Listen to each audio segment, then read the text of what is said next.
In November of 1956, something happened that changed the world forever. At that time, one of the most powerful empires in human history existed. No matter where you looked on the map, you would see its flag. An empire that ruled 1/4 of the world's surface, that controlled the heart of global trade, whose currency shaped and directed the global economy for over a century. But this giant collapsed to its knees in just 11 days, not because it lost a war, not because of a revolution, not because of a major military defeat. It only took a single phone call. On that phone call, the United States delivered a harsh message to Britain. Stop your military operation in Egypt immediately. If you don't, we will crash your currency. We will sell every pound sterling we hold, and we will veto the IMF loan you desperately need. We will watch your economy burn to ashes. Britain had no way out of this situation. Within hours, the world's greatest empire was forced to step back. Not because of an enemy army, but because of its own debt, its own weakness, and the reality that it was no longer as powerful as it believed. This event went down in history as the Suez Crisis, and it was the final sign that Britain's global dominance had come to an end.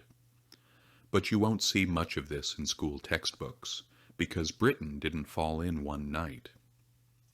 The United States today is making nearly the exact same mistakes Britain made for decades, and now, as we step into 2026, we're seeing those same patterns reappear for America. Let me show you exactly what happened, step by step. Because once you hear this, you will never look at America the same way again. How Britain rose to power. In the 19th century, Britain was the undisputed leader of the world. The pound sterling wasn't just a currency, it was the global language of money. All major trade was conducted in sterling. Central banks held their reserves in sterling. International agreements were written in sterling. This gave Britain enormous power. They could print money whenever they wished, borrow at extremely low interest rates, and push the consequences of their economic mistakes onto other nations. As long as the world depended on sterling, everything looked fine. Sound familiar? It should. But while Britain looked strong on the outside, something deeper was shaking. Across the Atlantic, America was rising quietly. Its economy had surpassed Britain's. Its production was larger, its innovation faster, its wealth greater. Yet the world still used sterling because the system was already built around it, just like the world today is built around the dollar, World War I, and the mountain of debt. Then came World War I. To finance the war, Britain had to borrow massive sums of money. When the war ended, Britain, once the world's largest creditor, had become one of the world's biggest debtors, and most of that debt was owed to the United States. But instead of accepting reality, Britain pretended nothing had changed. They still acted as if they were the empire they once were. In 1925, they made a decision that many historians call one of the worst economic mistakes of the 20th century. They restored the pound to its pre-war gold value. In other words, they artificially strengthened their currency far beyond what their weakened economy could support. To maintain this artificial value, they had to keep interest rates extremely high. Economic growth collapsed. Unemployment surged, exports died. Yet Britain kept trying to fund a massive global empire with money it no longer had.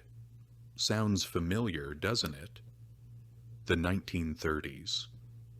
The cracks become impossible to hide. During the Great Depression, the pound became even more fragile. Speculators attacked it relentlessly, and eventually Britain was forced to abandon the gold standard. The pound lost 30% of its value overnight, and yet it remained a major reserve currency. Why? Because Britain forced its colonies to use the pound. India, Australia, Pakistan, and many others had no other choice. The empire was using its colonies as life support for its collapsing financial system. Today, another currency does something very similar. The US dollar through the petrodollar system. But no system lasts forever. World War II and the moment of true bankruptcy. Then came World War II. Britain borrowed another £14 billion. By 1945, its debt was larger than its entire economy. It was effectively bankrupt. The only thing keeping it alive was American financial aid. But pride is a dangerous thing. British leaders kept acting like a superpower. Military bases everywhere, global commitments, endless spending. All built on a hollow foundation. 1956. The moment Britain had to face reality. When Egypt nationalized the Suez Canal, Britain took it as a challenge to its pride. Together with France and Israel, they launched a military operation. They were taking the canal back, but they forgot something critical. They were no longer the financial leader of the world. America was.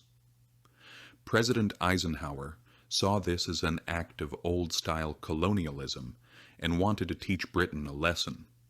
The U.S. threatened, "We will dump every pound sterling we hold. We will crash your currency. We will veto your IMF loan. Your economy will be destroyed."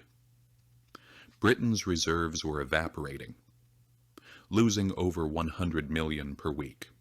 Soon they wouldn't be able to import food or energy. And so, Britain surrendered.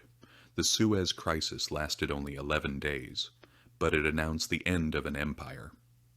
And what about America? Today, America's situation resembles post-war Britain in alarming ways. Debt to GDP ratio approaching Britain's collapse levels. Military spending exceeding almost the entire world combined. A currency that masks economic weaknesses. A global system, petrodollar, forcing other nations to use the dollar. Countries moving away from the dollar, China, Russia, BRICS. Even allies taking precautions. Interest payments nearing the defense budget. Debt rising by trillions every year. Britain's fall started slowly, then happened all at once. America is walking the same path. America's Suez moment is coming. A military failure, a debt crisis, a sanction that backfires, a sudden financial shock. One trigger is enough. For Britain, it was the Suez Canal. For America, we don't know what it will be, but something will happen.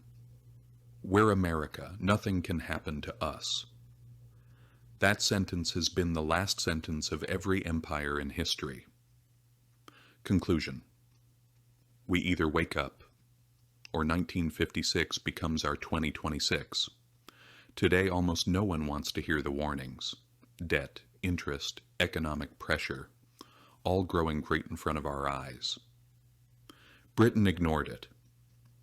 We all know how that ended. The same story is being rewritten. Only the main character has changed. So the question is, will America wake up? Or will it sit back and watch its own Suez moment unfold? Whatever happens. See you in the next video. And don't forget to subscribe.